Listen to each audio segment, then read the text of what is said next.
എല്ലാം എനിക്കിന്ന് സ്വന്തം. സ്നാപയോഹന്നാൻ ഇപ്പോൾ ബന്ധനസ്ഥനാണ്. ഇത് കേട്ടപ്പോൾ യേശു ഗലീലയിലേക്ക് പിൻവാങ്ങിയ സുവിശേഷ ഭാഗമാണ് നാം ഇന്ന് വായിച്ചു കേൾക്കുന്നത്. അവൻ പിൻവാങ്ങിയത് ഗലീലയിലേക്കാണ്. തുടർന്ന് സുവിശേഷങ്ങൾ വായിക്കുന്നത് അവൻ അവിടെ സ്വർഗരാജ്യത്തെക്കുറിച്ച് സംസാരിച്ചു. അവിടെ അവൻ മാനസാന്തരത്തെക്കുറിച്ച് പറഞ്ഞു. സിനഗോഗിൽ പഠിപ്പിച്ച് രാജ്യത്തിൻ്റെ സുവിശേഷം പ്രസംഗിച്ച് എല്ലാ രോഗികളെയും വ്യാധികളെയും സുഖപ്പെടുത്തി അവൻ ഗലീലയിൽ ചുറ്റി സഞ്ചരിച്ചു.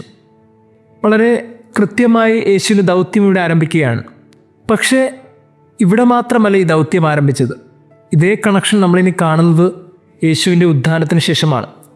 ഉത്ഥാനത്തിന് ശേഷം യേശു 11 പേരെയും ഒരുമിച്ച് കാണുന്നത് ഇതേ ഗലീലയിൽ വെച്ചാണ്.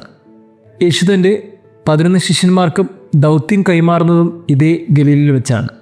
അവൻ നീതിമാന്മാരെ തേടിയല്ല വന്നത്, പാപികളെ തേടിയാണ്. ആവശ്യക്കാരുടെ മുമ്പിൽ ഇറങ്ങി വരാൻ കെൽപ്പുള്ളൊരു ദൈവം നമുക്കുണ്ട് എന്നുള്ളതാണ് നമ്മുടെ ദൈവത്തിൻ്റെ ഏറ്റവും വലിയൊരു പ്രത്യേകത.